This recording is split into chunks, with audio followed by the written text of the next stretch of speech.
तो हम आपको इस सुंदर और ताज़ा दिन पर मिशिगन में स्वागत करेंगे। जो लोग ऑनलाइन देख रहे हैं, घर पर या दुनिया भर में, हम आपको आज हमारी उपासना सेवा में स्वागत करते हैं। आज मैं साझा करने जा रहा हूं, मेरा उपदेश है पैसा, पैसा, पैसा।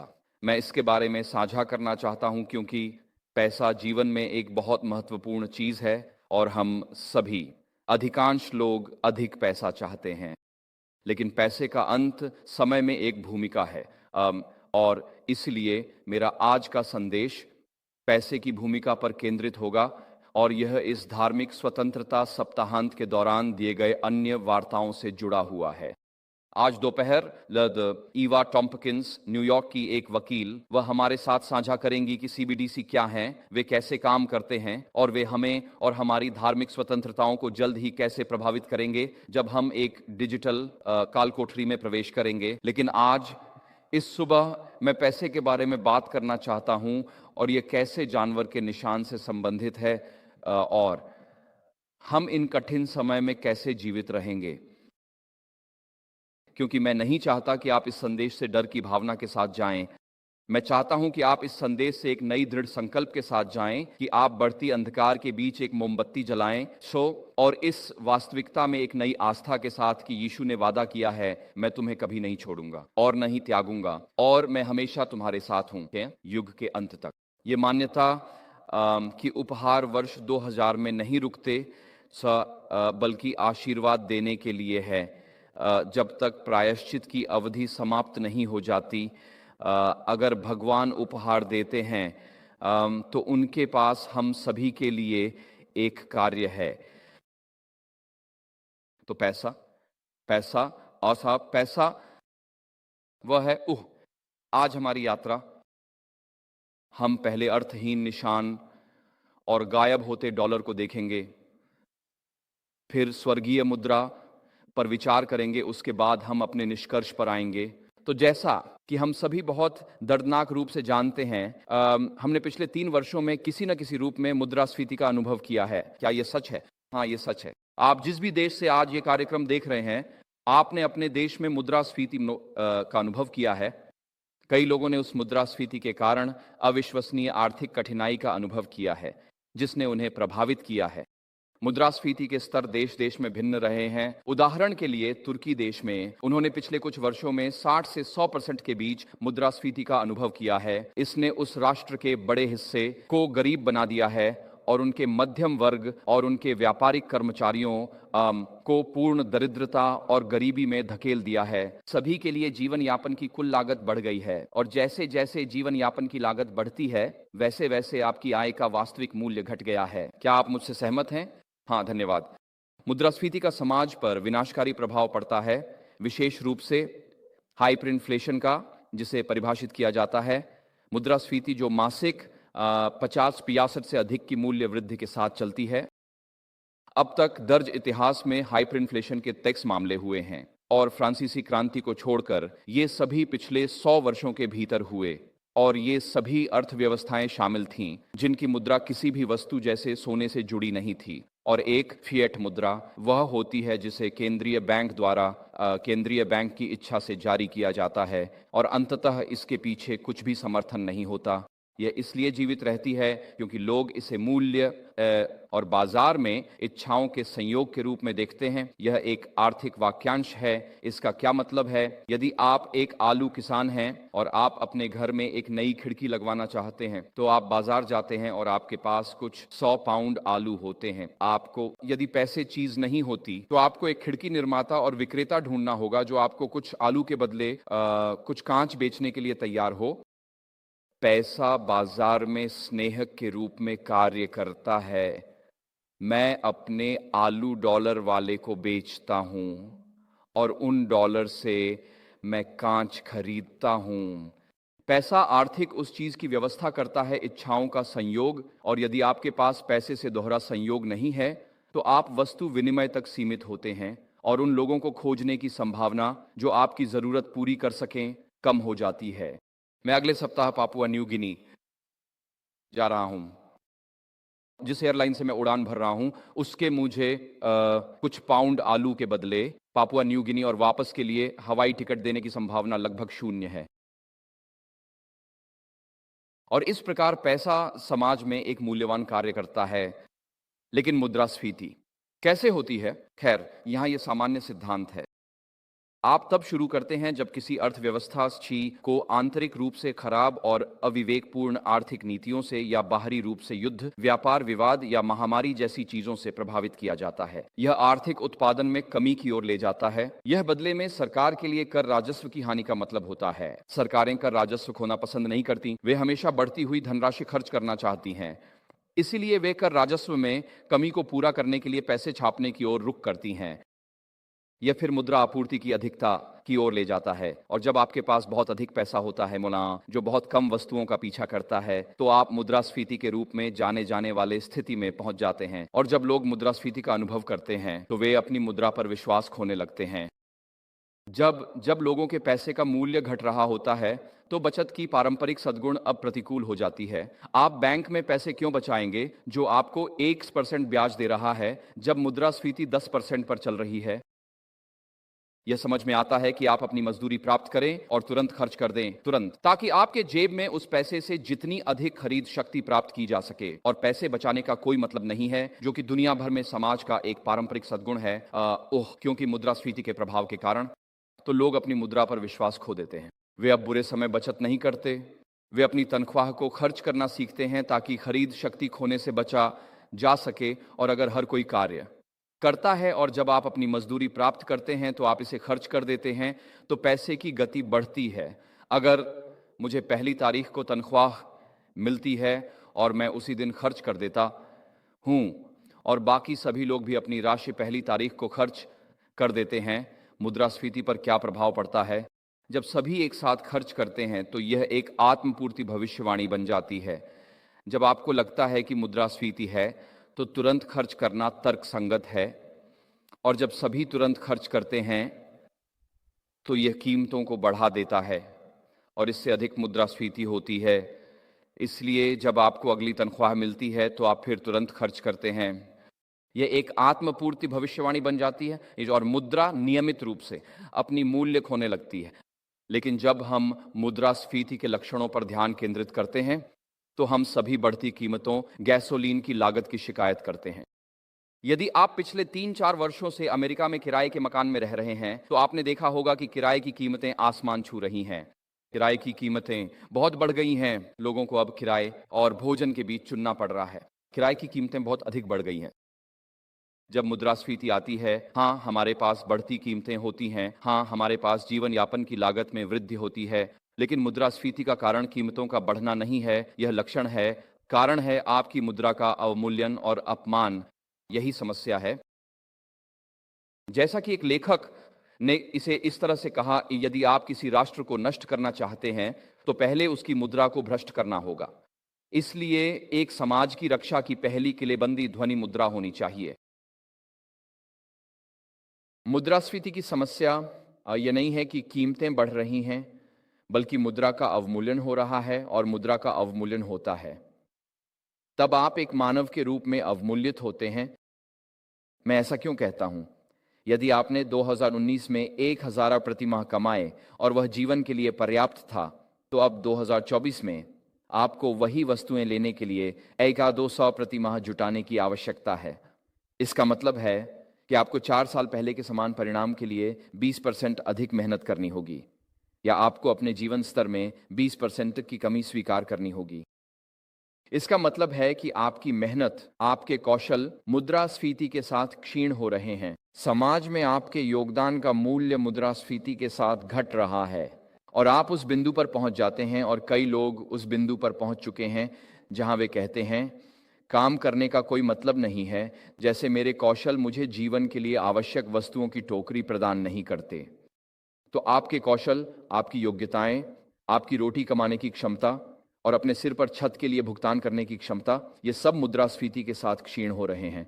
और आपका समाज में आपका योगदान, आपकी मूल्य भी घट रही है। ये सिर्फ इतना नहीं है कि कीमतें बढ़ रही हैं, आप एक व्यक्ति के रूप में मूल्य में घट रहे हैं उस योगदान के संदर्भ में जो आप अपने समुदाय में करते हैं। और इसका अंतिम परिणाम यह है कि लोग बढ़ते हुए कह रहे हैं काम करना बेकार है क्योंकि जो वेतन मैं कमाता हूं वह मेरे बिलों का भुगतान नहीं करता, मुझे कुछ और करना होगा, जैसे कि बढ़ते अपराध।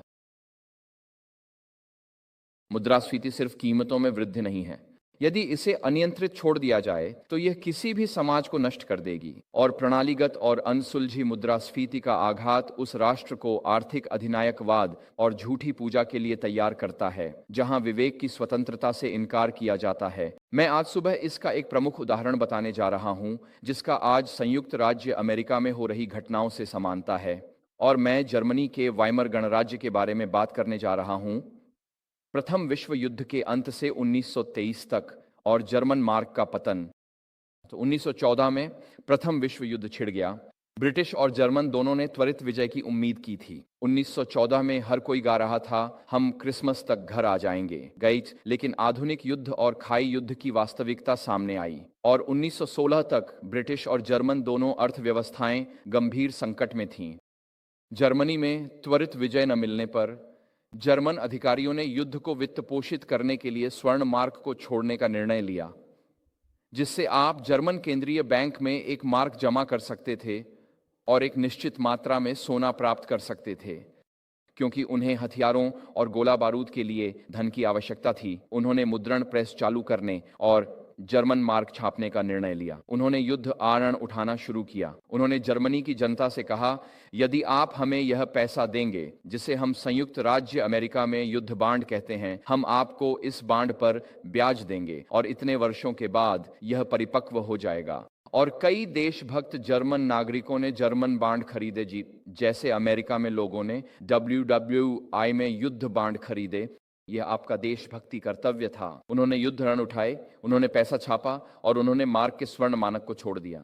प्रथम विश्व युद्ध के अंत में उपनिवेशों के नुकसान से उसकी अर्थव्यवस्था तबाह हो गई, लाखों लोग मारे गए। जर्मनी को, सहयोगियों को, फ्रांस को युद्ध मुआवजा देना पड़ा और मुआवजा समझौते का एक हिस्सा यह था कि जर्मनी फ्रांस को कोयला और लोहा भेजेगा। इसका परिणाम जर्मनी में सर्दियों में घर गर्म रखने को कोयला नहीं था, लोग घरों में ठिठुर रहे थे। जब सारा कोयला और लोहा फ्रांस में गया तो फ्रांसीसी खदानें और कारखाने बंद होने लगे क्योंकि वे मुफ्त लोहा और कोयले से प्रतिस्पर्धा नहीं कर सकते थे। ये युद्ध मुआवजे सभी के लिए प्रतिकूल साबित हुए क्योंकि उन्होंने जो कड़वाहट के बीज बोए थे वे अंततः 20 साल बाद एक कड़वी फसल सामने आए। 1918 जर्मनी में कीमतें बढ़ रही थीं, लाखों लोग गरीबी में जी रहे थे। तो लोगों ने मुद्रास्फीति की इस स्थिति में क्या किया? उन्होंने सबसे पहले शेयर बाजार में सट्टा खेलना शुरू कर दिया ताकि तेजी से लाभ हो। वे विदेशी मुद्राओं की खरीदना, क्योंकि dollar, pound, Swedish krona German mark से बेहतर थे और उनकी मूल्य स्थिर थी। इसलिए नागरिकों ने अपने मार्क बेच दिए और उन्हें विदेशी मुद्रा में बदला हो ताकि तेजी से अवमूल्यित हो रहे जर्मन मार्क को रखने से बच सकें।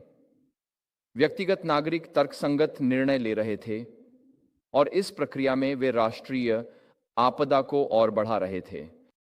व्यवसायों के पास विदेशों में विदेशी मुद्रा खाते थे। उन्होंने अपने मार्क को वास्तविक मूल्य वाली चीजों में बदल दिया, जैसे भूमि, औद्योगिक उपकरण, कलाकृतियां, पियानो, आभूषण। और जर्मनी की सड़कों पर क्या हुआ?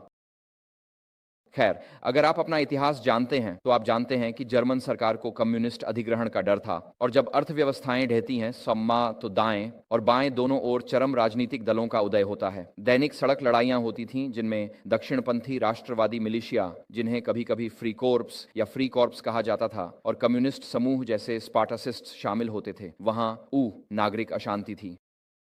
लोग थे जो दुकानों को लूट रहे थे। वियना शहर को 30,000 लोगों की भीड़ ने लूट लिया जो भोजन के लिए बेताब थे। लोग किसी भी मूल्यवान चीज और खाने योग्य चीज को पाने के लिए बेताब थे। सरकार ने अर्थव्यवस्था को चलाने और नागरिकों को रोजगार में रखने के लिए पैसे छापना शुरू कर दिया। मार्क्स की आपूर्ति में भारी वृद्धि सस्यवाम और इसके परिणाम स्वरूप मूल्य मुद्रास्फीति का संबंध नहीं देखा। सरकार ने बढ़ी हुई कीमतों और यूनियनों की वेतन मांगों के लिए अधिक पैसा छापा। पैसे की आपूर्ति में वृद्धि से अधिक मुद्रास्फीति हुई, मतलब उच्च वेतन की मांग जो अधिक पैसे छापने की आवश्यकता थी। यह एक कड़वा दुष्चक्र। 1920 तक जर्मनी में छोटे वेतन 2 से 4 गुना बढ़ गए थे, लेकिन 1920 तक जीवन यापन की लागत 10 गुना से अधिक बढ़ गई थी। अगस्त 1920 में यह स्पष्ट हो गया कि जर्मनी सहयोगियों को पुनर्भुगतान नहीं कर पाएगा और इसलिए अंतर्राष्ट्रीय विनिमय पर मार्क गिरने लगा। और जब एक मुद्रा गिरती है तो हर कोई एक ही तरह से प्रभावित नहीं होता है। हमने महामारी में देखा कि जब एक सरकार लॉकडाउन लगाती है तो कुछ लोगों के लिए ये वास्तव में इतना बुरा नहीं होता है और कुछ लोगों के लिए ये विनाशकारी होता है। क्या आप मुझसे सहमत होंगे? जब लॉकडाउन हमारे परिवार पर आया, हम हर दिन 5 मील की सैर कर सकते थे और हम घर पर लॉकडाउन में खुश थे क्योंकि हम बाहर जा सकते थे। लेकिन अगर आप मैनहट्टन या न्यूयॉर्क के किसी अपार्टमेंट में रह रहे थे तो लॉकडाउन का अनुभव बहुत अलग था। पैसा गिरने पर समाज के विभिन्न क्षेत्र अच्छा करते हैं और समाज के अन्य क्षेत्र गरीब हो जाते हैं। उदाहरण के लिए, जब जर्मनी में 1918 से 1923 के बीच मुद्रा गिर गई तो लोग कानूनी मुद्दों पर खर्च करना बंद कर दिए। वे जीविका के बारे में चिंतित थे इसलिए वकील ज्यादातर व्यवसाय से बाहर हो गए। जब मुद्रा गिर गई तो लोग अधिक उन्नत सर्जरी का खर्च नहीं उठा सकते थे, इसलिए उन्होंने यह स्वीकार कर लिया कि वे मरने वाले हैं। चिकित्सा पेशे में बहुत बेरोजगारी हो गई। जब अर्थव्यवस्था गिरने लगी तो सार्वजनिक क्षेत्र में भ्रष्टाचार व्यापक हो गया, क्योंकि सार्वजनिक अधिकारी रिश्वत चाहते थे ताकि वे वह काम कर सकें, लेकिन क्योंकि उनकी आधिकारिक तनख्वाह कम हो गई थी, वे हर व्यक्ति से पैसे चाहते थे ताकि वे अपना काम कर सकें। जब अर्थव्यवस्था गिर गई तो यूनियनें अत्यधिक शक्तिशाली हो गईं और सिस्टर व्हाइट हमें समय के अंत में यूनियनों की शक्ति के बारे में बताती हैं। यूनियनें शक्तिशाली हो गईं क्योंकि जब श्रमिक एक साथ आए तो वे अपने नियोक्ताओं के साथ मुद्रास्फीति को मात देने वाली वेतन वृद्धि पर बातचीत कर सकते थे।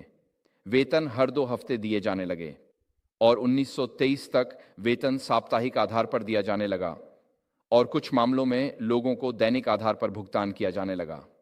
अगर आपका वेतन महीने में 500 मार्क्स था और आपको महीने के पहले दिन भुगतान किया गया तो आप उसे कुछ वस्तुओं के लिए बदल सकते थे, लेकिन अगर आपको महीने के अंत में भुगतान किया जाता तो वे 500 मार्क्स पर्याप्त नहीं होते और इसलिए लोग चाहते थे कि उन्हें कम वेतन चक्रों में भुगतान किया जाए ताकि वे अपने आय से कुछ मूल्य प्राप्त कर सकें, इससे पहले कि उनकी आय क्रय शक्ति मुद्रास्फीति द्वारा क्षीण हो जाए। दुकानें खरीदारों से भरी हुई थीं जो अपनी वस्तुओं को नकद में बदलने के लिए बेताब थे। 1920 से 1923 के बीच जर्मनी में खरीदारी की होड़ मची हुई थी। अगर आपके पास पैसे होते तो आप जाकर उन्हें खर्च कर देते और जर्मनी के शहरों में अधिकारी हर दोपहर 2 बजे दुकानों को बंद कर देते थे, क्योंकि अगर वे ऐसा नहीं करते तो दुकानें पूरी तरह से बिक जाती और अगले दिन के लिए कुछ भी नहीं बचता। खरीदारी की होड़ मची हुई थी और क्योंकि लोग खरीदारी की होड़, सामग्री के अधिग्रहण की होड़ और वित्तीय बाजारों में वित्तीय अटकलों की होड़ देख रहे थे, लोग सोचते थे कि अर्थव्यवस्था फल फूल रही है। नहीं, ये एक मरती हुई अर्थव्यवस्था के अंतिम क्षण हैं। स्थानीय अधिकारियों ने दुकानों को पूरी तरह से बिकने से रोकने के लिए बंद कर दिया और कीमतें नाटकीय रूप से बढ़ गईं। ऐसी शहरी कहानियां हैं कि एक कैफे में जाकर 5000 मार्क्स में 1 कप कॉफी मांगने पर और जब आपने 30 मिनट बाद उस कप कॉफी के लिए भुगतान किया तो अब उसकी कीमत 8000 मार्क्स हो गई थी। कीमतें इतनी तेजी से बढ़ रही थीं मिनटों में और लोग बस इसका सामना नहीं कर पा रहे थे। अर्थव्यवस्था के पतन के कारण कर प्रणाली भी ध्वस्त हो गई। देखिए, अगर आप साप्ताहिक आधार पर भुगतान करते थे, जो कि ज्यादातर समाज के निचले वर्गों के लिए था, उन्हें साप्ताहिक आधार पर करों का भुगतान करना पड़ता था, इसलिए उनके द्वारा भुगतान किए गए करों का कुछ मूल्य था। लेकिन अगर आप अपने करों का भुगतान वार्षिक आधार पर कर रहे थे वित्तीय वर्ष के अंत में, तो आप 12 महीने पहले हुई चीजों पर करों का भुगतान कर रहे थे और उन करों का आर्थिक मूल्य अब बेकार हो गया था। तो क्योंकि कर प्रणाली ध्वस्त हो गई थी, अमीरों ने अधिक धन प्राप्त किया क्योंकि उनके करों का वास्तविक मूल्य मुद्रास्फीति द्वारा समाप्त हो गया था और गरीब करों का बोझ उठा रहे थे। हालांकि 1922 तक केवल 4% सरकारी धन करों से आता था और जर्मन बजट का 96% पैसा छापने से आता था। 80%। अब अमेरिका में हम $2 ट्रिलियन के बजट घाटे के साथ चल रहे हैं साल दर साल। हाँ, हम अपने वार्षिक संघीय बजट का लगभग आधा हिस्सा छाप रहे हैं। हम उस स्थिति से बहुत दूर नहीं हैं जहां जर्मन अपने आर्थिक पतन के चरण में थे। सरकार ने इस धन की मांग को कैसे पूरा किया? उन्होंने बर्लिन में दर्जनों प्रिंट शॉप्स स्थापित किए। हजारों प्रिंटर 24/7 काम करते थे ताकि मार्क्स के ढेर छाप सकें। बर्लिन से दिन रात ट्रेनें भेजी जाती थीं जो लोगों को ट्रक भरकर पैसे पहुंचाती थीं जो इसे मिलते ही खर्च करने के लिए बेताब थे, इससे पहले कि इसका मूल्य घट जाए। ऐसी कहानियां हैं कि लोग अपने पैसे को ठेले में भरकर बाजार ले जाते थे। जब वे अपनी पीठ मोड़ते तो ठेला चुरा लेता, लेकिन पैसे छोड़ देता, क्योंकि पैसे का कोई मूल्य नहीं था, ठेले का असली मूल्य था। विदेशियों और जातीय अल्पसंख्यकों के प्रति नफरत का उभार हुआ। यहूदी विरोधी भावना बढ़ने लगी। जर्मनी की सड़कों पर लूटपाट, बड़े पैमाने पर विरोध प्रदर्शन और सड़क हिंसा हुई। जैसा कि मैंने पहले बताया था, एक सप्ताहांत में वियना को 30,000 लोगों की भीड़ ने भोजन के लिए बर्बाद कर दिया था। राजनीतिक हिंसा और हत्या बढ़ गई और अन्य देशों के प्रति नफरत और विदेशियों के प्रति घृणा बढ़ गई। इसके जवाब में किसानों ने फैसला किया कि वे अब अपने भोजन को शहरों में नहीं बेचेंगे। जैसा कि हमने आज सुबह पादरी हाइंस के उपदेश में सुना, संकट के समय में अपना भोजन उगाना महत्वपूर्ण है। और इतिहास में बार बार भोजन को अधिनायकवादी सरकारों द्वारा हथियार के रूप में इस्तेमाल किया गया है। सरकार उन लोगों को राशन देती है जो सरकार का समर्थन करते हैं और उन लोगों से राशन रोक लेती है जो सरकार का समर्थन नहीं करते। कुपोषण और लगातार भूख व्यापक हो गई। लोगों ने अपनी कीमती चीजें, अपने गहने, अपने पियानो, अपनी कलाकृतियां, अपने औजार, अपने कपड़े बेच दिए। उन्होंने एक बोरी आलू के लिए अपने शरीर तक बेच दिए। जीवन भोजन के लिए एक दैनिक संघर्ष बन गया और सभी पारिवारिक संपत्तियां, निजी नैतिकता और नागरिक मानक एक दैनिक भोजन के संघर्ष में बलिदान कर दिए गए। बर्लिन में एक ब्रिटिश राजनयिक थे जिनका नाम डॉक्टर जोसेफ एडिसन था। उन्होंने लंदन में घर पर लिखा और यह उन्होंने कहा, वह कहते हैं, ताज़ा कागजी मुद्रा का दैनिक निर्माण जिसकी सरकार को अपनी घरेलू और विदेशी प्रतिबद्धताओं को पूरा करने के लिए आवश्यकता होती है, अनिवार्य रूप से मार्क की क्रय शक्ति को कम कर देता है और नई मांगों को जन्म देता है जो बदले में और गिरावट लाती है और इसी तरह अनंत तक। उद्धरण तो इस ब्रिटिश राजनयिक ने समझा कि ज्यादा पैसा छापते हैं, ज्यादा पैसे का अवमूल्यन करते हैं और ज्यादा पैसे का अवमूल्यन करते हैं, ज्यादा पैसा छापना पड़ता है जब तक कि अंततः समाज आपके चारों ओर ढह न जाए। हालांकि कोई भी इस बारे में नहीं जानता था। सड़कों पर कई लोगों को ऐसा लग रहा था कि डॉलर का मूल्य बढ़ रहा है और खाने की कीमतें बढ़ रही हैं, लेकिन लोग यह महसूस नहीं कर रहे थे कि असली समस्या मार्क की आंतरिक मूल्य का पतन था। और आपको यह बताने के लिए कि मार्क कैसे गिरा, जनवरी 1914 में प्रथम विश्व युद्ध के शुरू होने से पहले एक पाउंड के लिए 20 मार्क थे। द्वितीय विश्व युद्ध के अंत तक अगस्त 1920 में एक पाउंड के लिए 310 मार्क थे। नवंबर 1921 तक एक पाउंड के लिए 1040 मार्क थे और फिर महंगाई तेजी से बढ़ने लगी। अप्रैल 1922 में एक पाउंड के लिए 2200 मार्क थे। अगस्त 1922 में एक पाउंड के लिए 9000 मार्क थे। क्रिसमस 1922 में एक पाउंड के लिए 35,000 मार्क थे। इस बिंदु पर जर्मन सरकार ने दोनों तरफ से पैसे छापना बंद कर दिया क्योंकि यह बहुत अधिक समय और प्रयास ले रहा था। उन्होंने सिर्फ कागज के एक तरफ पैसे छापना शुरू कर दिया। जनवरी 25 227,500 मार्क प्रति पाउंड। 7 जुलाई 1923 को एक पाउंड के लिए 800,000 मार्क थे। जुलाई 1923 में एक पाउंड के लिए 1.6 मिलियन मार्क थे। 31 जुलाई 2023 5 मिलियन मार्क प्रति पाउंड और नवंबर 1923 में एक पाउंड के लिए 18 के पीछे 3, 6, 9, 12 शून्य थे। यहां ये उनमें से एक मार्क है। ये 50 मिलियन मार्क के बराबर है। यही इसकी कीमत थी। ये छपा था, मुझे देखने दें, नवंबर 1923 में संकट के चरम पर यह 50 मिलियन मार्क था और प्रथम विश्व युद्ध की शुरुआत में एक पाउंड के लिए 20 मार्क थे। आप 20 मार्क पर एक सप्ताह तक अपने परिवार के साथ एक श्रमिक व्यक्ति के रूप में या एक श्रमिक महिला के रूप में जीवन यापन कर सकते थे। लेकिन 1923 के अंत तक लोग इस तरह के नोटों के बंडल लेकर घूम रहे थे जो मूल रूप से बेकार थे, केवल एक तरफ छपे हुए थे क्योंकि सरकार के पास दोनों तरफ छापने का समय नहीं था और कागज की कीमत उस पर छपे निशानों से अधिक थी। तो इस तरह मुद्रा का पतन हुआ। तो सामाजिक रूप से क्या हुआ? खैर, सरकार ने इस समस्या को कैसे हल किया? उन्होंने 1923 में राष्ट्रीय मुद्रा के लिए एक नया आयुक्त नियुक्त किया। उनका नाम डॉ शैच्ट था और उन्होंने तर्क दिया कि वे एक नई मार्क, जिसे रेंटन मार्क कहा जाएगा, पेश करने जा रहे हैं, जो एक गोल्ड मार्क या 1 मिलियन ओल्ड मार्क के बराबर थी। यह कहा गया था कि यह जर्मनी की सामूहिक भूमि और संपत्ति द्वारा समर्थित है। यह एक विश्वासघात था। लोग गायब होती मार्क के लिए किसी भी विकल्प के लिए इतने उत्सुक थे कि उन्होंने पूरे जर्मनी में रेंटन मार्क को अपनाया। मुद्रास्फीति कम हो गई और फिर अर्थव्यवस्था में सुधार शुरू हुआ। लेकिन जर्मन समाज इस हाइपर इन्फ्लेशन के आघात से अपूरणीय रूप से क्षतिग्रस्त हो गया था, क्योंकि जब राष्ट्र की मुद्रा का पतन हुआ तो निश्चित आय पर निर्भर लोग गरीब हो गए। मैं यहाँ प्रभावों की सूची बनाऊंगा। निश्चित आय पर निर्भर लोगों के लिए गरीबी थी। देश में लगभग सभी की बचत समाप्त हो गई थी। तो अगर आपने 1915 या 1918 में सेवानिवृत्ति ली थी और आप अपनी बचत पर 10-20 साल की सेवानिवृत्ति की उम्मीद कर रहे थे, तो आपको एक कठोर जागृति मिली। आपका पैसा बेकार हो गया था। आज अमेरिका में ऐसे लोग हैं जो सेवानिवृत्त हो रहे हैं और खोज रहे हैं कि उनके जीवन की मेहनत का मूल्य, जो उनकी बचत है, उनके सामने गायब हो रहा है। यह एक बड़ी त्रासदी है। मध्यम वर्ग नष्ट हो गया था। वित्तीय अटकलें बहुत बढ़ गई थीं। नागरिक जिम्मेदारी की भावना में गिरावट आई। व्यक्तिगत नैतिकता और राष्ट्रीय मनोबल में गिरावट आई। यूनियन बहुत शक्तिशाली हो गए, मुद्रास्फीति को मात देने वाले सौदे कर रहे थे। सार्वजनिक संस्थानों में विश्वास टूट गया। अत्यधिक सामाजिक विभाजन और राजनीतिक ध्रुवीकरण था।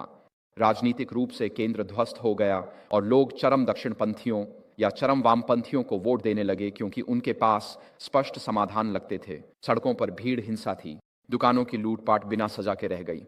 छोटी मोटी अपराधों पर पुलिस ने ध्यान नहीं दिया।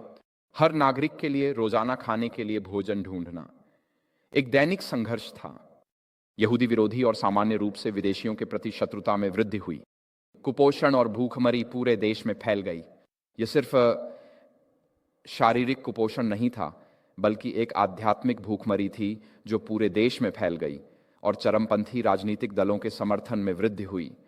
और इसका अंतिम परिणाम सच यह हुआ कि 1933 में एडोल्फ हिटलर सत्ता में आया। उसने जर्मनी को पुनर्स्थापित करने का वादा किया। आप कह सकते हैं कि जर्मनी को फिर से महान बनाने का। उसने कुछ समूहों को अर्थव्यवस्था के पतन के लिए दोषी ठहराया। उसने कुछ समूहों को प्रथम विश्व युद्ध में जर्मनी की हार के लिए पीठ में छुरा घोंपने का दोषी ठहराया। और जर्मनी की आर्थिक और राजनीतिक समस्याओं को हल करने के लिए उसने राजनीतिक अधिनायकवाद को आर्थिक फांसीवाद के साथ पेश किया। और जो इसे सब एक साथ बांधता था वह था एक झूठी पूजा, अर्थात फ्यूहरर की मूर्ति पूजा। रोमन साम्राज्य में उन्होंने बिल्कुल वही किया। पहले, दूसरे और तीसरे साम्राज्य के समय में सम्राटों के काल में रोम को एक साथ बांधे रखने वाली चीज साम्राज्य की अर्थव्यवस्था नहीं थी, बल्कि रोमन सम्राट की पूजा थी। आपको देवी रोमा की पूजा करनी होती थी। आपको सम्राट की मूर्ति पर बलिदान देना होता था। यही वह सामाजिक गोंद था जिसने पूरे साम्राज्य को एक साथ जोड़ा। यही कारण है कि ईसाइयों को इतना सताया गया, क्योंकि वे यह नहीं कहते थे कि एगाइसो कुरियोस सीजर प्रभु है। वे कहते थे कि ईसूस कीरियोस यीशु प्रभु है। वे उस पूरे गोंद को कमजोर कर रहे थे जो साम्राज्य को एक साथ बांधे रखता था। यह सिर्फ कुछ शब्दों की बात नहीं थी। और एडोल्फ हिटलर ने इसे समझा। इसलिए उसने आर्थिक फांसीवाद के साथ राजनीतिक अधिनायकवाद को पेश किया और इसे मूर्ति पूजा या झूठी पूजा के गोंद से जोड़ा गया, जो कि फ्यूहरर की मूर्ति पूजा थी। इसलिए मुद्रास्फीति सिर्फ गैस स्टेशन पर गैस की कीमतों में वृद्धि नहीं है। यदि किसी राष्ट्र में इसे अनियंत्रित छोड़ दिया जाए तो मुद्रास्फीति भयानक परिणाम ला सकती है। यह एक समाज को भीतर से नष्ट कर देता है। और अनियंत्रित मुद्रास्फीति और गायब होती मुद्रा का आघात एक राष्ट्र को एक और आर्थिक अधिनायकवाद को स्वीकार करने के लिए तैयार करता है, राजनीतिक अधिनायकवाद के साथ साथ। और जब झूठी पूजा सच्ची पूजा की जगह ले लेती है तो यह समाज को एक साथ बांधे रखने वाले गोंद के रूप में विवेक की स्वतंत्रता का इनकार करती है। यह है ऐतिहासिक पृष्ठभूमि। और आज हम कहां हैं? खैर, द्वितीय विश्व युद्ध का अंत संयुक्त राज्य अमेरिका के पृथ्वी पर प्रमुख आर्थिक शक्ति के रूप में हुआ। दुनिया के 80% सोने के भंडार थे, न परमाणु हथियार थे। हमारी वैश्विक सैन्य शक्ति थी। हम एकमात्र शक्ति थे जो सोवियत संघ का सामना कर सकती थी। लेकिन हमने तीन पीढ़ियों की अविश्वसनीय संपत्ति और शक्ति का आनंद लिया है। इसने हमें नैतिक पतन और निराशा दी है जो आज हमारे स्कूलों को परेशान कर रहे हैं। एक राष्ट्र के रूप में हम केवल अपने अतीत को नहीं छोड़ रहे हैं, हम भगवान को भी छोड़ रहे हैं और हम भगवान की जगह निराशा के दर्शन को ले रहे हैं। मुद्रा संकट, आर्ण संकट, पेंशन संकट का सामना कर रहे हैं, जो हमारे राष्ट्रीय इतिहास में अदृश्य एक राजनीतिक संकट की ओर ले जाएंगे। साम्राज्यों के विभिन्न चरण होते हैं, अग्रदूतों का दौर, विजय का दौर, वाणिज्य का दौर, समृद्धि का दौर, बुद्धिमत्ता का दौर, पतन का दौर, और आज हम उसी पतन और अवनति के दौर में हैं। जिस चरण में हम एक साम्राज्य के रूप में हैं, हमारे संस्थापकों की ऊर्जा, युवा, दृष्टि और मूल्य लंबे समय से चले गए हैं। हमारी नागरिक संस्थाएं हमारी आंखों के सामने विफल हो रही हैं। राष्ट्र भर में निंदकता और निराशावाद ने घर कर लिया है। ये बदले में आंतरिक सामाजिक और राजनीतिक अवनति को तेज करते हैं। निराशा के उप उत्पाद है तुच्छता और इंद्रिय भोग। ये निराशावाद साथी होते हैं। खाएं, पिए, आनंद मनाएं, क्योंकि कल हम मर सकते हैं। विलासिता नैतिक आध्यात्मिक रोग है जो बहुत धन शक्ति से उत्पन्न होता है, जिन्होंने इसे पहले स्थान पर कभी अर्जित नहीं किया, और यही वह जगह है जहां हम आज एक समाज के रूप में हैं। यह निंदकता, तुच्छता, नैतिक पतन और धर्म के पतन को जन्म देता है। यही स्थिति है हम आज एक राष्ट्र के रूप में हैं। मैं 2016 में एक अमेरिकी नागरिक बना और यह मेरे जीवन के सबसे बड़े विशेषाधिकारों में से एक था, लेकिन मुख्य रूप से मैं और मुझे आशा है कि हम भगवान के राज्य के नागरिक हैं। प्राथमिकता हमारी है। जब यीशु फिर से आएंगे तो उनके आगमन की महिमा से हर राष्ट्र नष्ट हो जाएगा। इसलिए हमें प्रचार करना चाहिए और आने वाले महिमा के राज्य के सिद्धांतों और मूल्यों को बनाए रखना चाहिए, बजाय इसके कि किसी भी साम्राज्य के जो आज भी हमारे ग्रह पर मौजूद है। अमेरिका की अंत समय की भूमिका का वर्णन प्रकाश 13, 11, 18 में किया गया है, जो आप उस अंश से परिचित हैं। गणराज्यवाद और प्रोटेस्टेंटवाद के दोहरे सिद्धांतों पर हुई थी। हम जानते हैं हमारे गणराज्य के संस्थापक सिद्धांतों को अस्वीकार कर दिया जाएगा, जिसमें अधिकारों का विधेयक और पूजा की स्वतंत्रता शामिल है। गहरा राज्य द्वारा एक कार्यात्मक लोकतंत्र की जगह ले ली जाएगी। झूठ के वैश्विकवादी कथानक द्वारा सार्वजनिक क्षेत्र में सत्य की जगह ले ली जाएगी। हमने पिछले 3 वर्षों में यह देखा। दबाव विवेक की स्वतंत्रता की जगह ले लेगा। सर्वसत्तावाद सहिष्णुता लेगा। सृष्टिकर्ता प्राणी की पूजा की जाएगी। यह प्राइड मंथ में दिखता है। हमारे राजनीतिक, सामाजिक और आर्थिक अभिजात वर्ग द्वारा भगवान को अधिक अस्वीकार किया जाता है। अमेरिका अनिवार्य रूप से शैतान की तरह बोलने लगेगा और शैतानी ताकतें हमारे राजनीतिक प्रणाली पर हावी हो जाएंगी, और हम एक सर्वसत्तावादी गहरे राज्य के अधिनायकवादी प्रणाली बन जाएंगे जो विवेक की स्वतंत्रता को कुचलता है। भविष्यवाणी के अनुसार अमेरिका अपनी आर्थिक और सैन्य शक्ति से वैश्विक आर्थिक आदेशों को लागू करने और पोप के निर्देशानुसार झूठी पूजा को बनाए रखने के लिए करेगा, और जो लोग वफादार रहेंगे उन्हें उत्पीड़न का सामना करना पड़ेगा, जिसमें मृत्यु भी शामिल है। लेकिन इसके होने के लिए अमेरिकी डॉलर को समाप्त होना होगा और इसे एक नई मुद्रा डिजिटल डॉलर से बदलना होगा, जो फेडरल रिजर्व के अध्यक्ष को किसी भी व्यक्ति, किसी भी परिवार, किसी भी संप्रदाय या किसी भी चर्च को वैश्विक स्तर पर खरीदने या बेचने से केवल एक बटन के स्पर्श से बाहर करने की अनुमति देगा। यही हो रहा है उन CBDCs के साथ जो लागू किए जा रहे हैं। उन वैश्विक CBDCs के लिए बैंकिंग, कानूनी और तकनीकी बुनियादी ढांचा आज हमारे सामने स्थापित किया जा रहा है। और क्या डॉलर मर रहा है? बिल्कुल, डॉलर मर रहा है। यहाँ एक चार्ट है फेडरल रिजर्व से, जो सोने द्वारा मापी गई अमेरिकी डॉलर की क्रय शक्ति को दर्शाता है। आप देख सकते हैं कि 1971 में हमने सोने के मानक को छोड़ दिया। यह 1948 से ब्रेटन वुड्स समझौते का हिस्सा था द्वितीय विश्व युद्ध के अंत में, लेकिन 1971 तक अमेरिका डॉलर को सोने से जोड़ने का खर्च नहीं उठा सकता था। बहुत अधिक डॉलर थे और पर्याप्त सोना नहीं था, इसीलिए हमने सोने के मानक को छोड़ दिया और सोने के मुकाबले डॉलर की क्रय शक्ति गिर गई। ये फेडरल रिजर्व का एक और चार्ट है। सेंट लुइस में वहां का विभाग, एक अमेरिकी डॉलर की सोने के मुकाबले क्रय शक्ति, और आप देख सकते हैं चार्ट में सोने की बढ़ती कीमत अमेरिकी डॉलर की घटती क्रय शक्ति के साथ मेल खाती है, और यह 1971 से है। मैं 72 में पैदा हुआ था, इसलिए यह मेरे जीवन काल में है कि डॉलर का मूल्य आश्चर्यजनक रूप से गिर गया है। यहाँ आपके पास विजुअल कैपिटलिस्ट से एक और चार्ट है। ये फेडरल रिजर्व की स्थापना तक जाता है। मुझे लगता है 1913 फेडरल रिजर्व एक्ट, यहीं से डॉलर की शुरुआत हुई थी और तब से यह द्वितीय विश्व युद्ध में बढ़ता है, फिर ब्रेटन वुड्स, और फिर हम सोने के मानक से हट जाते हैं और तब से यह लगातार गिरावट में है। इसे देखने का एक और तरीका यहाँ है।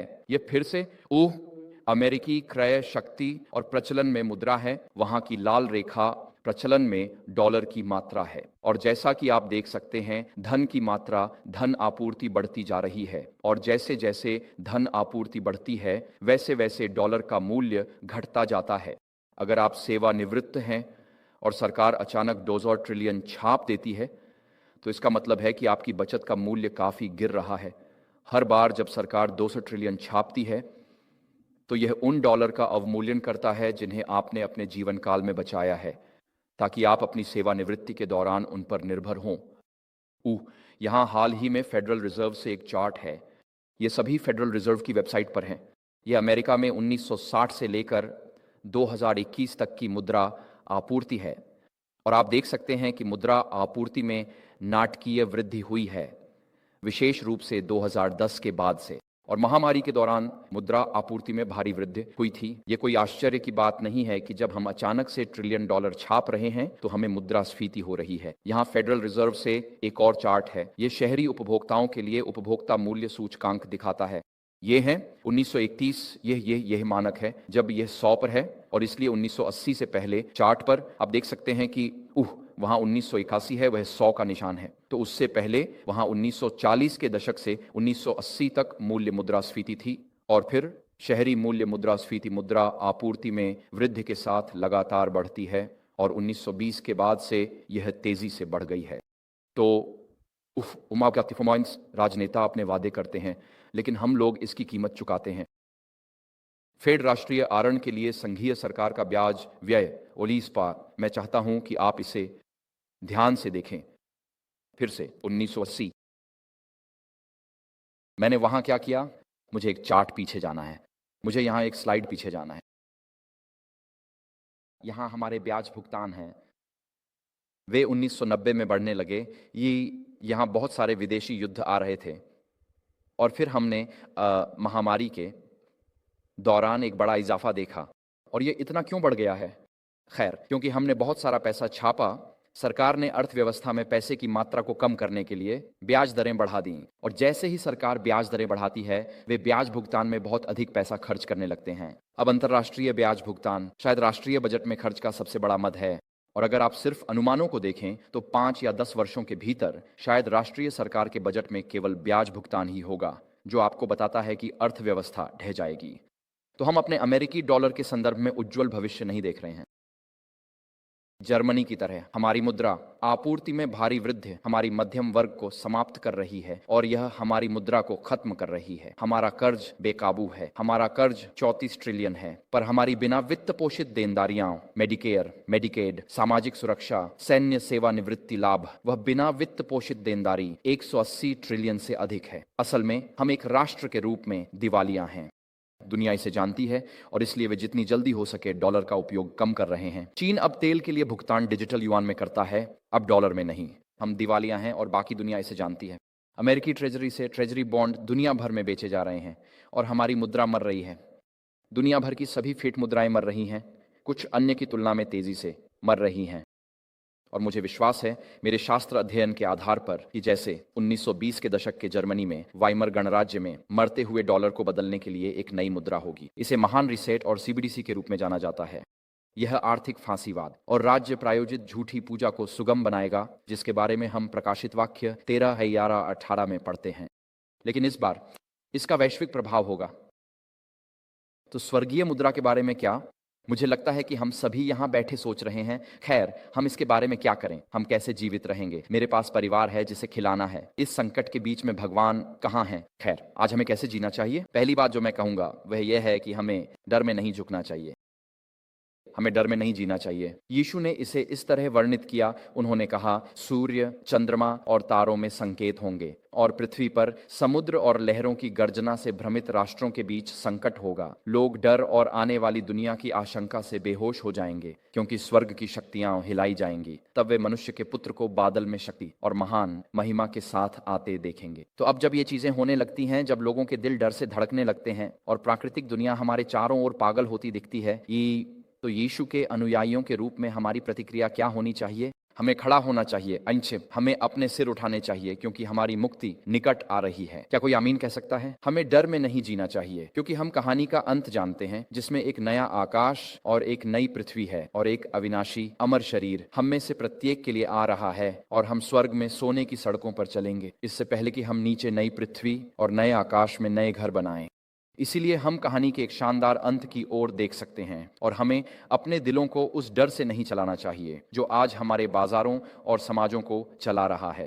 हमें, जैसा कि जकरयाह ने जकरयाह 9:12 में कहा, आशा के बंदी होना चाहिए। और परमेश्वर ने हमें इन अंतिम समयों के लिए एक भविष्यवाणी की आवाज़ दी है और हमें उस भविष्यवाणी की आवाज़ के प्रकाश में जीना चाहिए। अब अगर आपके पास घर में एक टॉर्च है और आप रात के बीच में उठते हैं और कहीं से कोई आवाज़ सुनते हैं और आप जांचने जाते हैं वो आवाज़ मेरे घर में क्या थी, मैंने वो शोर कहाँ सुना, अगर आप टॉर्च नहीं जलाते हैं तो संभावना है कि आप बिस्तर के किनारे या दरवाजे के किनारे पर अपनी उंगली टकरा देंगे, अम्पामती। और यह एक अत्यंत अप्रिय अनुभव है। अगर आप अपनी टॉर्च जलाते हैं तो आप रास्ते में अनावश्यक टकराव और दर्द से बच सकते हैं। हमें भविष्यवाणी की एक टॉर्च दी गई है ताकि हम इन अंतिम समयों में आत्मविश्वास के साथ चल सकें। लूका अध्याय 19 में यीशु ने यरूशलेम के विनाश पर चर्चा की और यह है जो उन्होंने कहा, जब वह पास आए और शहर को देखा तो उस पर रोते हुए कहा, यदि तुम वह यरूशलेम है, यदि तुम, केवल तुम ने इस दिन उन चीजों को पहचाना होता जो शांति लाती हैं, लेकिन अब वे तुम्हारी आंखों से छिपी हुई हैं। वास्तव में वे दिन तुम पर आएंगे जब तुम्हारे दुश्मन तुम्हारे चारों ओर किलेबंदी करेंगे और तुम्हें चारों ओर से घेर लेंगे। वे तुम्हें और तुम्हारे भीतर के बच्चों को जमीन पर कुचल देंगे और वे तुम्हारे भीतर एक पत्थर को दूसरे पर नहीं छोड़ेंगे, क्योंकि तुमने परमेश्वर की ओर से अपने आगमन के समय को नहीं पहचाना। इस अंश में और मत्ती अध्याय 24 और 25 के समानांतर अंश में यीशु ने यरूशलेम के विनाश को यीशु मसीह के दूसरे आगमन की घटनाओं से जोड़ा। ये दोनों जुड़े हुए हैं, ये यादृच्छिक घटनाएं नहीं हैं। इन दोनों के बीच आंतरिक संबंध है। हम इसके बारे में महान विवाद पुस्तक के पृष्ठ 25 में पढ़ते हैं, जहां हम निम्नलिखित पढ़ते हैं, मसीह ने उनके सामने प्रस्तुत किया, यानी शिष्य, समय के अंत से पहले होने वाली प्रमुख घटनाओं की रूपरेखा। उनके शब्द उस समय पूरी तरह से समझ में नहीं आए, लेकिन उनका अर्थ तब प्रकट होना था जब उनके लोगों को वहां दी गई शिक्षा की आवश्यकता होगी। जो भविष्यवाणी उन्होंने की थी उसका अर्थ दोहरा था। जबकि यह यरूशलेम के विनाश की भविष्यवाणी कर रही थी, यह अंतिम महान दिन के भयावहता को भी दर्शा रही थी। और इसीलिए यीशु ने यरूशलेम के विनाश के बारे में जो कहा वह उनके दूसरे आगमन से पहले होने वाली घटनाओं का पूर्वाभास है। और हम यहाँ एक समानता देखते हैं। मत्ती 24 में यीशु रोमन सेनाओं के घेराव के बारे में बात करते हैं और वह स्क्रीन पर बाईं ओर के पाठ में कहते हैं, तो जब आप पवित्र स्थान में खड़े अपवित्र विनाश को देखें, जैसा कि भविष्यवक्ता दानियेल ने कहा था, पाठक को समझने दें, तब यहूदिया में रहने वाले पहाड़ों की ओर भाग जाएं। और आप पूछते हैं हम इसे कैसे समझें? खैर, अगर आप लूका के सुसमाचार में समानांतर अंश देखें तो यीशु यह नहीं कहते पवित्र स्थान में खड़ा अपवित्र विनाश। वहां यीशु जो कहते हैं यह समानांतर व्याख्या है। वह कहते हैं जब आप यरूशलेम को सेनाओं से घिरा हुआ देखें तो जान लें कि उसका विनाश निकट आ गया है। तब यहूदिया में रहने वाले पहाड़ों की ओर भाग जाएं और जो शहर के अंदर हैं वे उसे छोड़ दें और जो देश में बाहर हैं वे उसमें प्रवेश न करें। तो इस भविष्यवाणी का अर्थ क्या है? यीशु ने उस समय की बात की, जब रोमन सेनाएं यहूदी विद्रोह की शुरुआत में 66 ईस्वी में आएंगी। रोमन यरूशलेम तक आए और उन्होंने शहर को घेर लिया और उन्होंने अपने अपने मूर्ति पूजक बैनर शहर की दीवारों के ठीक बाहर एक क्षेत्र में स्थापित किए जिसे पवित्र भूमि या पवित्र स्थान के रूप में जाना जाता है। लूका 21 और मत्ती 24 के अनुसार यह पवित्र स्थान में खड़ी उजाड़ने वाली घृणास्पद वस्तु का गठन करता है जिसे मंदिर के पवित्र स्थान के साथ भ्रमित नहीं किया जाना चाहिए। बहन व्हाइट इसे इस प्रकार वर्णित करती हैं। वह कहती हैं, जब रोमन मूर्ति पूजक मानक पवित्र भूमि में स्थापित किए जाएंगे जो शहर की दीवारों के बाहर कुछ फरलांग तक फैली हुई थी, तब मसीह के अनुयायियों को भागकर सुरक्षा प्राप्त करनी चाहिए। जब चेतावनी का संकेत देखा जाए तो जो बचना चाहते हैं उन्हें कोई देरी नहीं करनी चाहिए। यही वह इस यीशु की शिक्षाओं के इस अंश पर टिप्पणी करती हैं और वह आगे यह कहती हैं, जब सेस्टियस के अधीन रोमन सेना ने शहर को घेर लिया था, यह उन्होंने अचानक घेराबंदी छोड़ दी जब सब कुछ तत्काल हमले के लिए अनुकूल लग रहा था। सक्किन तब घेराबंदी में फंसे, यानी यरूशलेम के लोग सफल प्रतिरोध की आशा छोड़ चुके थे और आत्मसमर्पण करने वाले थे जब रोमन जनरल ने बिना किसी स्पष्ट कारण के अपनी सेना वापस ले ली। और इतिहास में यही वास्तव में हुआ था। रोमनों ने यरूशलेम को घेर लिया, वे यरूशलेम को जीतने वाले हैं, और फिर इतिहास में अज्ञात कारण से रोमन जनरल ने बस अपने सैनिकों को वापस सीरिया की ओर मार्च कर दिया। और ईसाइयों ने इसे उस संकेत के रूप में लिया जिसके बारे में यीशु ने कहा था, और वे तुरंत यरूशलेम छोड़ गए। बहन विहाइट कहती हैं, लेकिन परमेश्वर की दयालु देखभाल अपने लोगों की भलाई के लिए घटनाओं को निर्देशित कर रही थी। प्रतीक्षित ईसाइयों को वादा किया गया संकेत दिया गया था और उन सभी को एक अवसर प्रदान किया गया था जो उद्धारकर्ता की चेतावनी का पालन करना चाहते थे। बिना देरी वे सुरक्षा के स्थान पेरिया की भूमि में जॉर्डन नदी के पार पेला शहर भाग गए। और इसलिए इतिहास हमें बताता है कि जब यरूशलेम को अंततः 70 ईस्वी में नष्ट कर दिया गया तो हमारी जानकारी के अनुसार उस विनाशकारी घटना में शहर में कोई ईसाई नहीं था। 1 मिलियन से अधिक लोग मारे गए। बचे हुए लोगों को इतनी बड़ी संख्या में गुलामी में बेच दिया गया कि मध्य पूर्व में गुलामों की कीमत गिर गई और वे यहूदी गुलामों को एक बार में 30 या 50 के समूह में बेच रहे थे, केवल उन कैदियों की संख्या से छुटकारा पाने के लिए जो उनके पास थे। लेकिन यरूशलेम के पतन में कोई भी ईसाई नहीं मरा। क्यों? क्योंकि उन्होंने उद्धारकर्ता की आवाज सुनी, और जब उन्होंने वह संकेत देखा जो उन्हें यीशु द्वारा दिया गया था तो उन्होंने ध्यान दिया और अपने उद्धारकर्ता की चेतावनी का पालन किया और यरूशलेम की आरामदायक जगहों को छोड़कर जॉर्डन नदी पार कर गए और वहां वे ईस्वी 70 की घटनाओं से सुरक्षित थे। बहन व्हाइट इस अंश पर आगे टिप्पणी करती हैं। वह कहती हैं, यह समय नहीं है कि परमेश्वर के लोग अपनी संपत्ति दुनिया में जमा करें। वह समय दूर नहीं है जब प्रारंभिक शिष्यों की तरह हमें वीरान और एकांत स्थानों में शरण लेने के लिए मजबूर होना पड़ेगा। जैसे रोमन सेनाओं द्वारा यरूशलेम की घेराबंदी यहूदी ईसाइयों पलायन का संकेत थी, हमारे राष्ट्र द्वारा पोप के सब्त को लागू करने वाले आदेश में शक्ति का अधिग्रहण चेतावनी होगी। तब बड़े शहरों को छोड़ने का समय होगा, छोटे शहरों को छोड़कर पहाड़ों में एकांत स्थानों में सेवानिवृत्त घरों के लिए तैयारी करने का। तो सिस्टर व्हाइट रोमन सेनाओं के आगमन की तुलना संयुक्त राज्य अमेरिका में रविवार के कानून के आगमन से करती है, जो बड़े शहरों को छोड़कर छोटे शहरों और कस्बों में जाने के संकेत हैं। आप वहां रहेंगे जब तक राष्ट्रीय रविवार कानून लागू नहीं हो जाता। साधनों को आत्मसंतोष में खर्च करने के बजाय बचत करनी चाहिए। हमारे मिशनों को बनाए रखना होगा, नए मिशनों को खोला जाना चाहिए। हम प्रेपर्स की तरह पहाड़ों में नहीं छिपने जा रहे हैं। भगवान ने हमें कार्य दिया है। हम बड़े शहरों को छोड़ सकते हैं ताकि हम चौकी केंद्र स्थापित कर सकें, जिससे हम गैर यहूदियों के लिए और मरते हुए विश्व के लिए एक प्रकाश बन सकें। यही वह तरीका है जिससे भगवान चाहते हैं कि हम जिएं। हम बड़े शहरों को छोड़ देते हैं, हम उन शहरों के लोगों को नहीं छोड़ते। शहरों में लोगों के साथ सुसमाचार साझा करने के लिए स्वर्गीय जिम्मेदारी निभाएं। उपासना के घर आवश्यक हैं जहां लोग सत्य सुन सकें। भगवान ने यहूदियों को पूंजी दी है। अगर आप कार्यक्रम देख रहे हैं या चर्च में हैं तो भगवान ने आपको स्वर्गीय उद्देश्य के लिए पूंजी दी है। आपकी संपत्ति को दुनियावी कामों में न बांधें कि बाधा आए। अपने साधनों को रखें कि आप इसे भगवान के कार्य के लाभ के लिए रख सकें। अपने खजाने को अपने से पहले स्वर्ग में भेजें। मैं आज कहूंगा कि जब इस देश में राष्ट्रीय रविवार कानून लागू होगा, जो दुनिया भर में लागू होगा, तो यह शहरों को छोड़ने का पहला संकेत नहीं है, यह आखिरी संकेत है। यह पहला संकेत नहीं है, ये आखिरी संकेत है। लेकिन यरूशलेम के पतन के साथ जो हुआ और अंत समय में जो होने वाला है, उसके बीच एक समानता है। हम इसे इतिहास में देखते हैं। हम निम्नलिखित पढ़ते हैं, क्यों रोमन सेनाओं के आगमन और पोप के रविवार के बीच यह समानता बनाई गई है? क्योंकि रविवार की पवित्रता पोप के अधिकार की स्वयं घोषित निशानी है। पोप का कहना है, कैथोलिक रिकॉर्ड 1923, रविवार हमारा अधिकार चिन्ह है। चर्च अर्थात रोमन कैथोलिक चर्च विशेष रूप से पोप से बाइबल से ऊपर है और यह सप्त पालन का स्थानांतरण इस तथ्य का प्रमाण है। तो सवाल यह है कि जब यरूशलेम गिरा तो AD 66 में रोमन सेनाओं का प्रारंभिक आगमन हुआ। और ऐसा लग रहा था कि वे यरूशलेम को जीत लेंगे, लेकिन फिर वे पीछे हट गए और ईसाइयों ने इसे यीशु से एक संकेत के रूप में लिया कि वे शहर छोड़ दें और जॉर्डन के पार भाग जाएं, ताकि जब यरूशलेम के पतन में अंतिम संकट आया तो उस अंतिम विनाशकारी घटना में कोई भी ईसाई नहीं मरा। क्या ऐसा हमारे देश में हुआ है? खैर, मुझे लगता है कि ऐसा हुआ है। 1888 में हम में से कई लोग इस तथ्य से परिचित हैं कि कांग्रेस ने पहली बार राष्ट्रीय रविवार कानून पर सुनवाई की, जिसे न्यू हैम्पशायर के सीनेटर D.H.W. ब्लेयर द्वारा पेश किया गया था। A.T.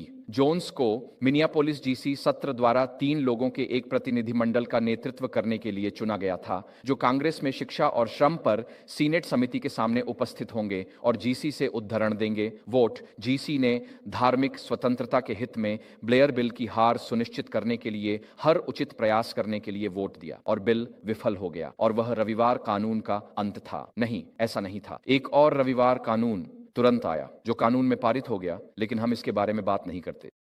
वह रविवार कानून 1893 में हुआ था। वहां शिकागो के कोलंबियन एक्सपो के लिए संघीय वित्त पोषण का एक बिल था, जिसमें यह आवश्यक था कि संघीय धन प्राप्त करने के लिए मेला हर रविवार को बंद हो और रविवार को पवित्र मानकर सम्मानित किया जाए। यह बिल में जोड़ा गया वह प्रावधान था जिसे कुछ सीनेटरों ने पेश किया। बहस चली, लेकिन अंततः समर्थकों की जीत हुई। राष्ट्रपति हैरिसन ने 5 अगस्त 1892 को अमेरिका में पहला रविवार कानून पारित किया, ताकि 1893 के कोलंबियन एक्सपो के लिए वित्त पोषण किया जा सके। जैसा कि जॉन्स डेडलाइन संडे में लिखते हैं, वह लिखते हैं, कांग्रेस ने 1892 में धार्मिक दबाव के आगे झुकते हुए अपनी सत्ता धार्मिक संस्थानों को दे दी थी। तो हमारे पास किताबों में एक संघीय कानून है जो रविवार की पवित्रता को अनिवार्य करता है। ये आज हम पर लागू नहीं हो सकता है, लेकिन हमें पहले से सूचित कर दिया गया है कि कांग्रेस ऐसा करने के लिए तैयार है। ये पहले ही 1825 में मतदान द्वारा पारित हो चुका है। एलन व्हाइट ने ब्लेयर बिल की नहीं बल्कि 1896 के बिल की महत्ता को पहचाना, जो कोलंबियन एक्सपो को वित्त पोषित करने के लिए था, और इसके बारे में वह यह कहती हैं। उन्होंने कहा, प्रोटेस्टेंट दुनिया ने एक मूर्ति सप्त स्थापित कर दिया है उस स्थान पर जहां परमेश्वर का सप्त होना चाहिए, और वे चल रहे हैं पापसी के पद चिन्हों पर। इस कारण से मैं देखती हूं कि परमेश्वर के लोगों के लिए शहरों से बाहर निकलकर शांत स्थानों में जाने की आवश्यकता है। और इसलिए सिस्टर व्हाइट अपने लेखन में तर्क करती हैं कि जैसे रोमन जनरल का प्रकट होना ईस्वी 666 में ईसाइयों के लिए एक संकेत था, रोमनों के अंतिम बार लौटने से पहले बाहर निकल जाओ, वैसे ही तो अमेरिका में 1893 के संडे लॉ बिल का पारित होना आज हमारे लिए एक चेतावनी है कि यह होने वाला है माँ, और आपको इसे गंभीरता से लेना चाहिए। मुझे इसे गंभीरता से लेना चाहिए। यदि आप घर पर देख रहे हैं तो आपको इसे गंभीरता से लेना चाहिए।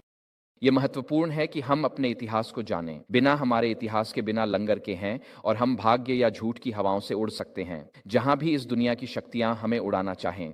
यह महत्वपूर्ण है हम अपने इतिहास और अपने शास्त्रों को जानें, और हम भविष्यवाणी की आत्मा को पढ़ रहे हैं। मेरा मानना है 1890 के दशक के अंत के बाद से हमें एक राष्ट्र के रूप में चेतावनी मिली है कि हमारी कांग्रेस की तैयार है और रविवार के कानून को पारित कर चुकी है, इस राष्ट्र के सप्त के रूप में रविवार को बनाए रखते हुए। तो हमें पहली चेतावनी मिली है, ईसाइयों को AD 66 में यरूशलेम के बाहर मिली थी। अब ग्रामीण जीवन कुछ लाभ लाता है, और सिस्टर व्हाइट इसके बारे में यहाँ बात करती हैं। वह कहती हैं, ऐसा कोई परिवार नहीं है जो शहर में रहने से शारीरिक, मानसिक या आध्यात्मिक रूप से सुधर नहीं जाएगा। विश्वास, आशा, प्रेम, खुशी को उन स्थानों में बेहतर तरीके से प्राप्त किया जा सकता है जहां खेत, पहाड़ियां और पेड़ होते हैं। अपने बच्चों को शहर के दृश्यों और ध्वनियों से दूर ले जाएं और उनके मन अधिक स्वस्थ हो जाएंगे।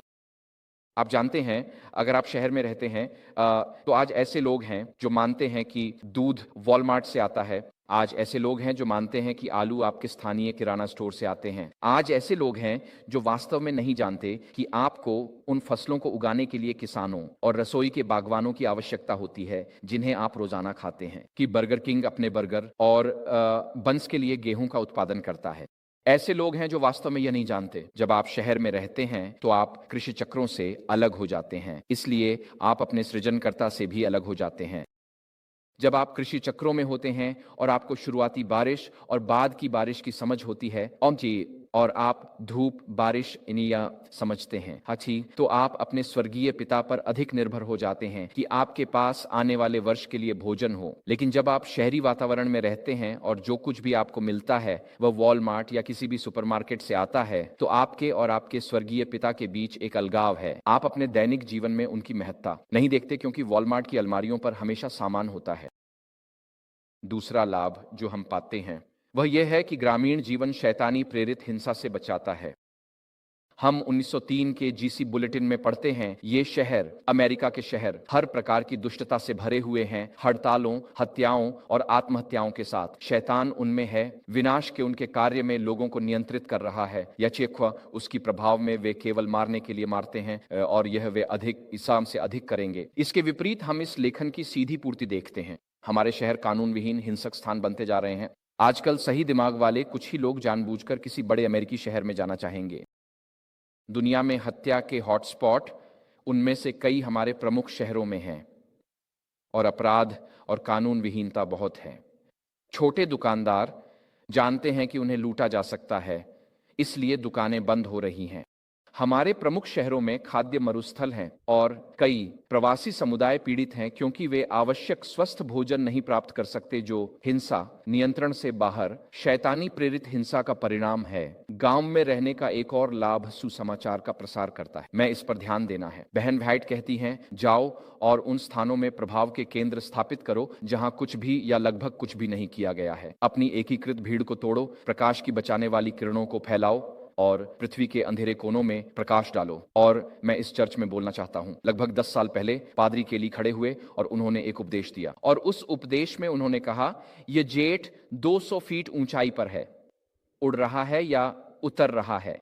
उस उपदेश को याद करते हैं। हमें मिशन चर्च बनने की चुनौती दी गई थी। इस शो मैंने इस मंडली में अपने जीवन में एडवेंटिस्ट चर्च की किसी भी अन्य मंडली से अधिक देखा है कि जब एक चर्च मिशन पर ध्यान केंद्रित करता है तो भगवान उस चर्च को मजबूत बनाते हैं। भगवान सदस्यों को समान उद्देश्य दृष्टिकोण से जोड़ते हैं और हम अपने संसाधनों को साझा करते हैं, बल्कि हमारे समुदाय और दुनिया भर में खोए हुए लोगों की जरूरतों के लिए।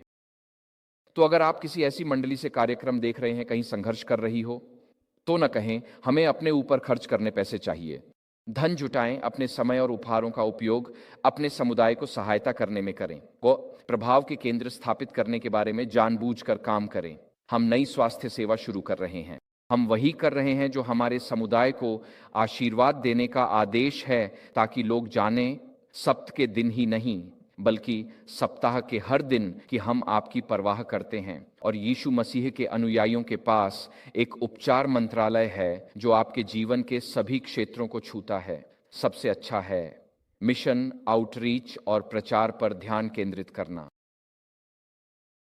हम देश में भी रहते हैं, लेकिन हम शहरों को नहीं भूलते, हम केंद्र खोलते हैं।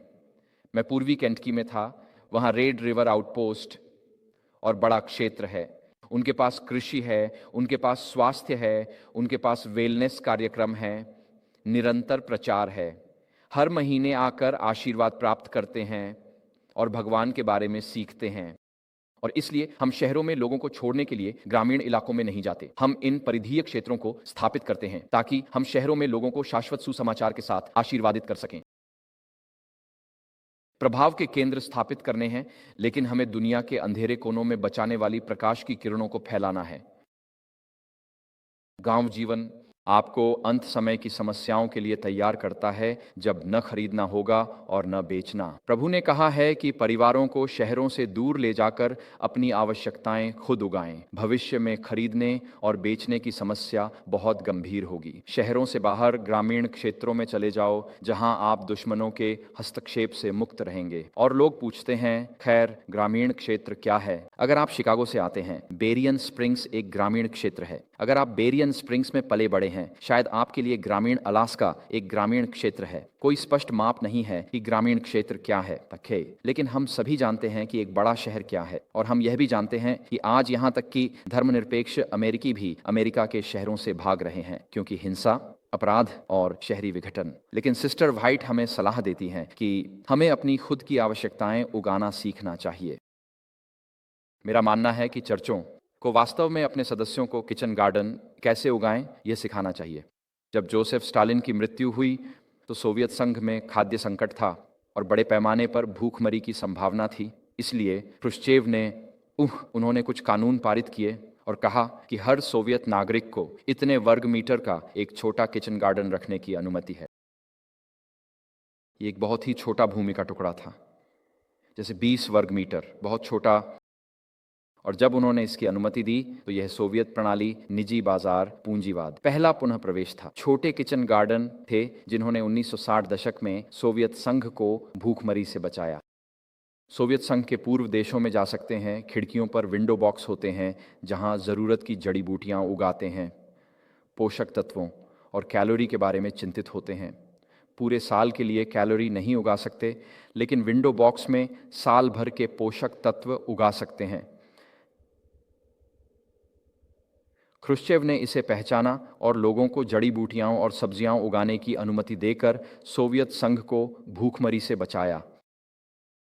तो हमें यहाँ सलाह दी जाती है कि हम अपना समय और प्रयास केवल मिशनरी कार्य और शहरों में प्रचार में ही नहीं, बल्कि अपनी आवश्यकताओं को पूरा करने के तरीके सीखने में भी लगाएं। ये वह सलाह है जो हमें दी गई है। अभी आप अपने आप से कह सकते हैं, मुझे नहीं लगता कि ऐसा कभी होगा। हमारा समय यहाँ समाप्त होने वाला है। लेकिन मैं आज आपको बताना चाहता हूं कि ऐतिहासिक रूप से पोपसी ने विधर्मियों पर, उन लोगों पर जो आधिकारिक कथा से असहमत हैं या अस्वीकार करते हैं, खरीदने और बेचने पर प्रतिबंध लगाने के लिए हमेशा तैयार रही है। 1130 में 1170 में टूर के परिषद में पोप अलेक्जेंडर थ्रा, जो उस समय प्रमुख थे, उन्होंने अल्बिजेंसियों के खिलाफ यह बयान जारी किया। दक्षिणी फ्रांस में सॉरनोम, टूलूज में कुछ विधर्मी थे और यह वही है जो परिषद ने मतदान किया। उन्होंने कहा, लेकिन उनके साथ कोई व्यापार न किया जाए, अर्थात इन विधर्मियों के साथ बेचने और खरीदने में, ताकि मानवता की सुविधाएं खो जाने पर उन्हें अपनी गलतियों से वापस लौटने के लिए मजबूर किया जा सके। और इस प्रकार पोपसी ने अतीत में खरीदने और बेचने पर प्रतिबंध नियम बनाए हैं, ताकि लोगों को पोप की कथा के आगे झुकने के लिए मजबूर किया जा सके। यह 1169 में तीसरी लैटरन परिषद में हुआ, जहां उन्होंने कुछ विधर्मियों की निंदा की।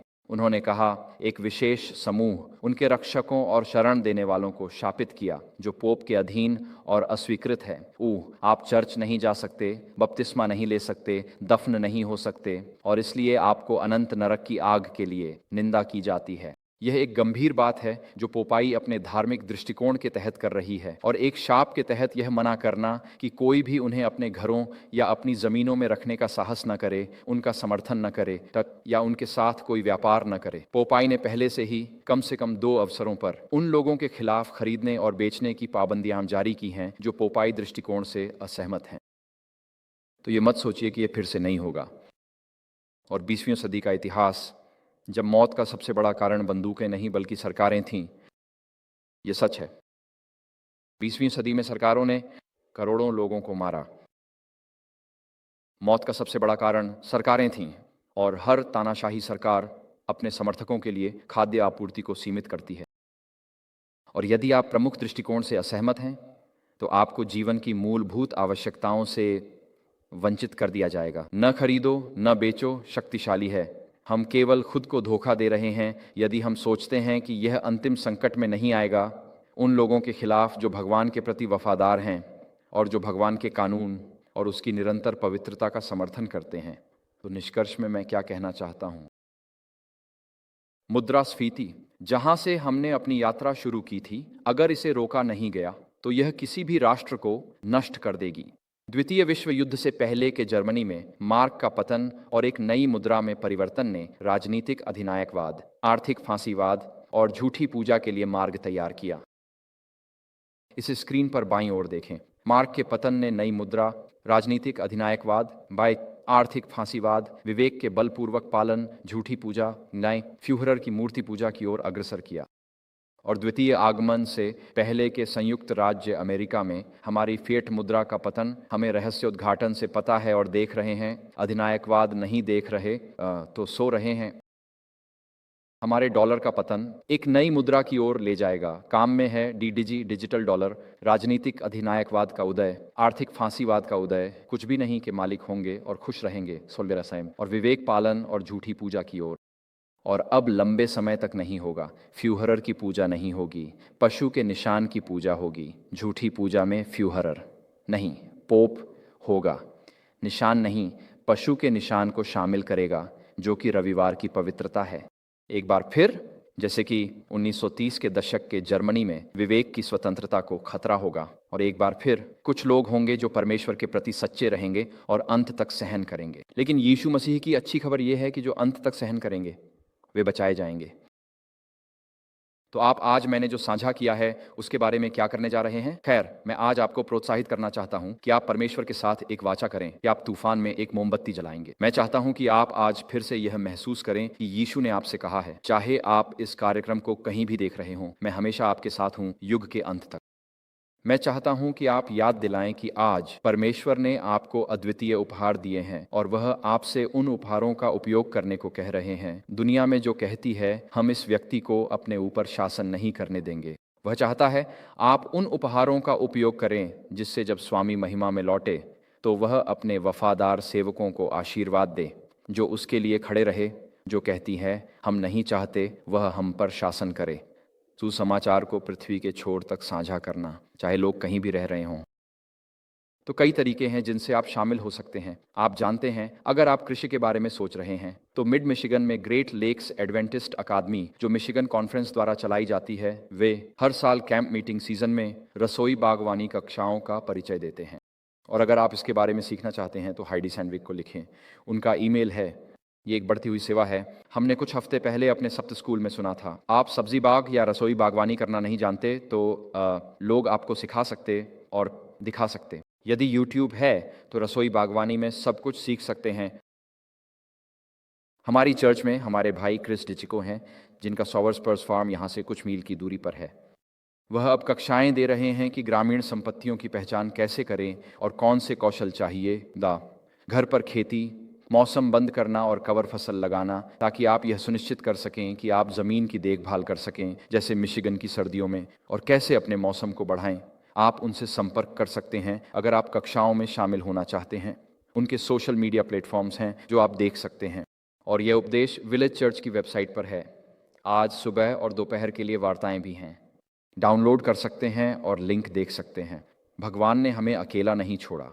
यदि आप आउटपोस्ट केंद्र स्थापित करना चाहते हैं, ओटावा स्थित आउटपोस्ट सेंटर्स इंटरनेशनल एडवेंटिस्ट्स को शहरों में प्रचार केंद्र स्थापित करने हेतु प्रशिक्षण और कोचिंग प्रदान करते हैं। अगर आप सोचते हैं शायद भगवान मुझे बुला रहे हैं, या शायद भगवान चाहते हैं कि मैं मिशन में शामिल होऊं, तो मैं आपको फॉर्म देखने को कहूँगा।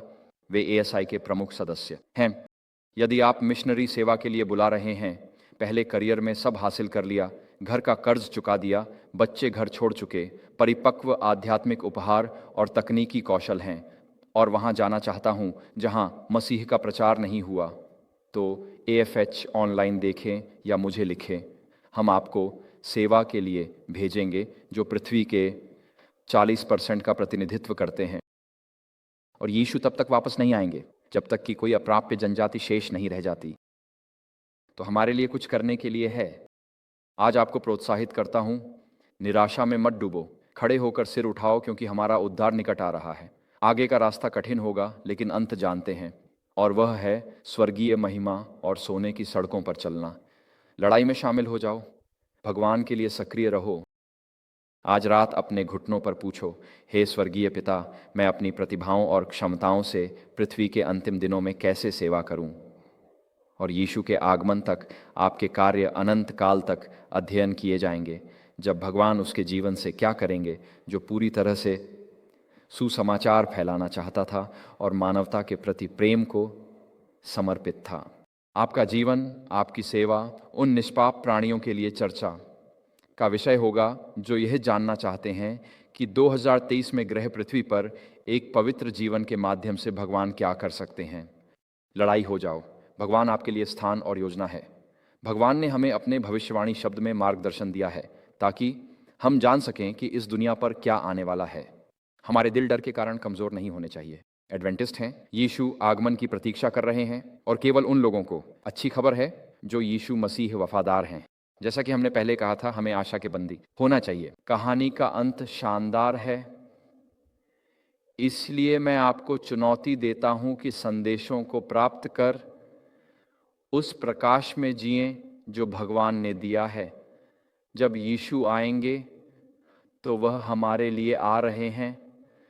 जब वह आएंगे तो मेरे नाम के लिए मेमने की पुस्तक देखें। मैं चाहता हूं कि वह आपके नाम के लिए भी मेमने की जीवन पुस्तक में देखें। इसलिए मंत्रालय में शामिल हों। अपने पड़ोसियों से प्रेम करें। यदि आप एक मरती हुई चर्च में हैं तो विश्वास चुनें और अपने समुदाय की सेवा करने का चुनाव करें उन तरीकों से जो आपने पहले कभी नहीं किए। भगवान आपकी चर्च को आशीर्वाद देंगे, भगवान आपके समुदाय को आशीर्वाद देंगे और उस समुदाय के लोग अनंत सुसमाचार और जीवन का उपहार पाएंगे। हमें साहस से भरे पुरुष और महिलाएं होना चाहिए। हमें दृढ़ विश्वास से भरे पुरुष और महिलाएं होना चाहिए और हमें अंतरात्मा से भरे पुरुष और महिलाएं होना चाहिए। यदि पवित्र आत्मा ने आज सुबह आपके हृदय को छुआ है तो अपने हृदय को कठोर न करें, आत्मा की गति को न बुझाएं। यदि पवित्र आत्मा ने आपको परमेश्वर की महिमा के लिए कुछ कार्य करने को प्रेरित किया तो आज ही परमेश्वर के साथ वचनबद्धता करें कि आप इसे पूरा करेंगे। देखें कि परमेश्वर क्या करता है। परमेश्वर आपको आशीर्वाद दे, परमेश्वर आपके माध्यम से चमके, यीशु मसीह का सुसमाचार आपके जीवन में जाना जाए। जहां परमेश्वर ने आपको रखा है